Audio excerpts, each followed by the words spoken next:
As we get older, we become more aware that some of our favorite movies aren't as realistic as we once thought. Those mythical creatures we always dreamed of seeing, sadly, they don't exist. But with the rise of special effects, our favorite characters and scenes are coming to life all over again, more realistically than ever. However, although they might look incredible at the movies, the scenes before special effects have been added tell a different story altogether. We've put together 10 of our favorite Disney movies to show you just how magic special effects can be. These movies can make mundane, everyday life seem completely different for a few hours. Our videos aren't quite that long, but we promise to keep you interested. Before we start, click subscribe to make sure you've got a constant source of entertainment for when your next movie finishes. The Jungle Book. It's been called one of the most visually stunning movies, but you'd be surprised to see just how different The Jungle Book looks before the special effects were added. Most of the film was shot in a warehouse in Los Angeles, and instead of jumping around amongst huge trees and rivers, Neil Sethi, who played Mowgli, was surrounded by just a handful of plants. We knew his acting skills were pretty good, but not only did Neil have to pretend to be swinging from real trees, he also had to watch a fake buffalo stampede and talk to puppets. That's right, none of the animals that were featured in the movie were actually real. Of course, the fact that animals can't actually speak might have caused a slight issue when it came to recreating it, but it takes some impressive acting skills to talk to stuffed animals throughout the movie. There are at least a few special effects used in the release that you might not have considered. For a start, that buffalo stampede we just mentioned, it was nothing more than a patch of mud on the floor before the experts took over. While Neil was swinging from fake trees, the actors who voiced the animals got to watch their characters on screen while speaking, making the job a whole lot easier than it looked in the movies. Maleficent. Creating a movie about two different worlds is double the challenge. But the special effects team behind Maleficent sure did an incredible job. Jumping between the human world and the fairy world could have caused a lot of problems in terms of making it appear realistic, but with some artistic licensing and a skilled team, it definitely paid off. One of the most impressive special effects we enjoyed in the movie was the work that went into giving the three fairies human faces. You'll probably recognize them by the actors they were played by, Juno Temple, Imelda Staunton, and Leslie Manville. But you might not be aware of the extreme attention to detail behind the characters. Firstly, the team took 3D scans of each of the actors' faces, zooming in so closely that they could capture every pore on their faces. After this, they modeled the blood flow for Maleficent's role. The reason behind this was small but made a lot of difference. When we show an emotion like anger, blood rushes to different areas of our face. When we calm down, it vanishes. In order to truly bring the characters to life, the special effects team spent hours mapping the changes. We're certain the movie wouldn't have looked half as good without this attention to detail. Oz, the Great and Powerful. You'll probably be familiar with The Wizard of Oz, but you might not be so aware of its prequel, Oz, the Great and Powerful. Released only a few years ago, it contains more than 1,500 special effects, including green screen, CG characters, and 3D elements. There were only 1,800 shots used in total, so this is one movie that certainly looked different behind the scenes.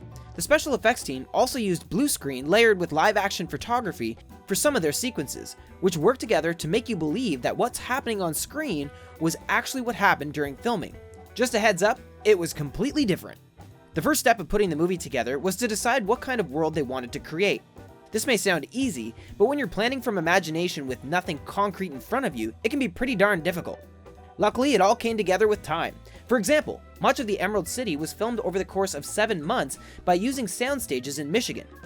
When adding details like water or snow, many tiny individual layers were added on the screen to provide enough close-up detail for the world to appear entirely real. Pirates of the Caribbean. There are special effects used in more than one Pirates of the Caribbean film, but The Curse of the Black Pearl offers something extra special. One of our favorite special effects scenes featured the cursed pirates. You might recall it, and if you do, you'll probably be just as curious as us to know how the team behind the movie made it look so realistic. If you don't, we'll give you a brief recap. As a group of pirates step into the moonlight, they turn into skeletons because they're cursed. In that split second, we watch them vanish and the skeletons appear. But how? Well, it turns out the genius behind the effects is all down to minute detail and artistry. Real actors played the pirates, and the skeletons were computer generated. In order to do this, the actors were 3D scanned and each individual skeleton shaped to mimic each actor. With the help of special effects, the transition was seamless. In real life, the actors disappeared and left nothing in their place, but you'd never have guessed that from watching the film. During the filming, the crew spent a lot of time just capturing air. It was only after everything had been filmed when the real magic could start and the skeletons were brought to life. Enchanted. It's based in Manhattan, New York, so making Enchanted look realistic in such a busy environment was a huge challenge for Disney. It's one of our favorite films because it splits the 2D and 3D worlds so perfectly in half, and it's all thanks to special effects.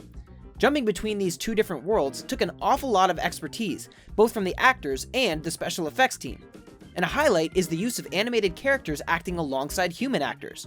When the team wasn't filming animated actors, they were recording real animals to help them figure out how to best create animated fake ones. From rats to chipmunks, they copied the motions they saw the animals doing and repeated them on their animated figures to help the movie achieve complete realism. This was so effective that even the director of the movie thought the animated creatures were real. So that the cameras knew where to film, arrows were placed on set, which would follow the movements of the creatures to make it even more realistic. The animals' eyes were controlled by lasers, so they could look in the right direction at the right time. So while you're watching and cooing at the cute squirrels, bear in mind that during filming, they were nothing more than marks on the ground. Alice in Wonderland. The movie is based around the theme of insanity, so conjuring up the special effects to bring this story to life took a little extra work than most recreations. When it came to putting it together, 7 weeks were spent filming the actors, and a staggering 22 months were dedicated to putting together the post-production effects.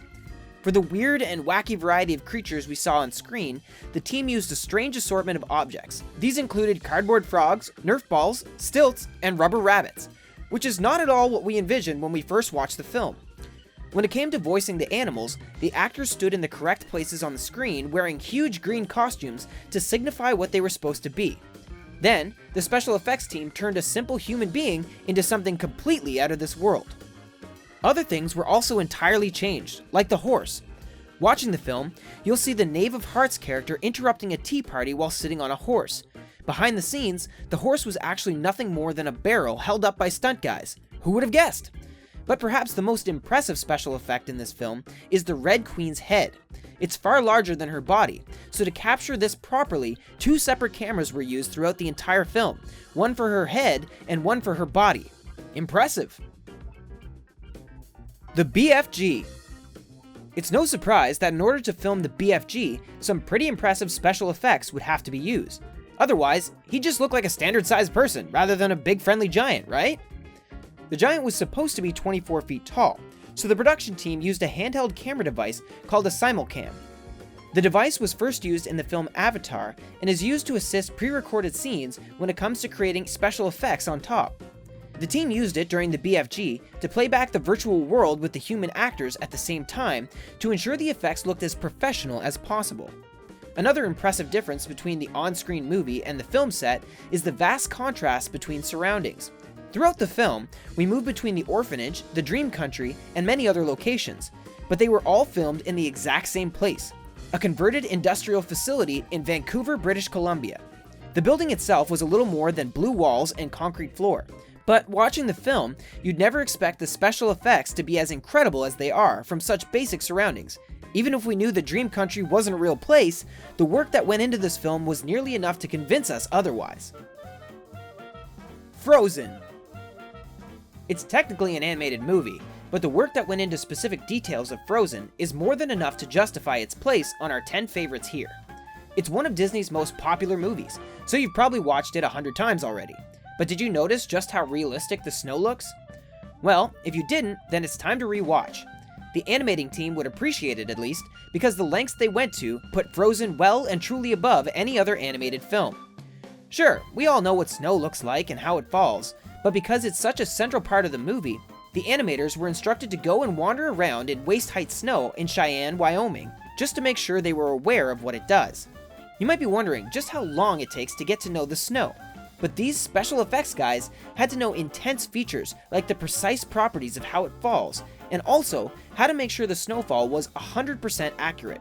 And it paid off, either because the animators had experienced so much snow it was all they could focus on throughout the creation of the movie, or because they were too scared of being forced back out there. We'll never know. Alice Through the Looking Glass. A follow-up to Alice in Wonderland, the recently released Alice Through the Looking Glass surpassed all expectations when it came to transporting us to an alternate reality yet again. The film was a particular stretch of the imagination because the crew was determined to include familiar features from the old film, but also had to include enough new features to keep it interesting and unusual. Luckily, the development of special effects was just what they needed to make the latest film incredible. The film included 1,700 shots, and these were prepped for the entire movie using a variety of methods. First, they used Google Earth images combined with digital versions of each actor to get an idea of where each scene would lead. After this, 3D modeling, motion blur, and slow motion filming helped paint a picture of what was to come. When it came to filming the movie, blue screens and props were used in place of physical items. For example, Erasabeth's tiara was nothing more than a blue lump because the actual tiara had been designed at the time of recording the scene. Things like this, and making the Hatter's eyes bigger, were pretty simple tasks, but creating 3D elements and ensuring they were the correct dimensions was a whole other difficult story. Beauty and the Beast. Before the movie was officially released, concept designs of the characters were revealed on social media. Fans were not happy with the artwork behind Beauty and the Beast, and so the design team went back to the drawing board. It's no wonder the team struggled to create authentic designs because around 90% of the scenes had some form of special effects in it. However, only 10% of these scenes were purely animated, meaning some pretty impressive acting went on in the other 80%. It was one thing to bring pots and pans to life, but another completely to make the Beast himself appear realistic. In the recording of the film, the Beast was little more than a human actor with high-fidelity makeup on. This makeup had approximately 1,000 different points on his face, which could all be controlled by special effects in the post-production stages. You wouldn't think it from watching, but the actor behind the costume controls the character's every move. The huge gray suit he wore when filming looks pretty different to the Beast that appears on screens, and it's all thanks to the special effects that changed him from looking like a hippo to a beast. There's nothing wrong with taking a closer look at every film you watch in the future, and we'll probably be doing the same. Before you go, make sure to click subscribe to the Hub for more interesting videos about all your favorite subjects. Thanks!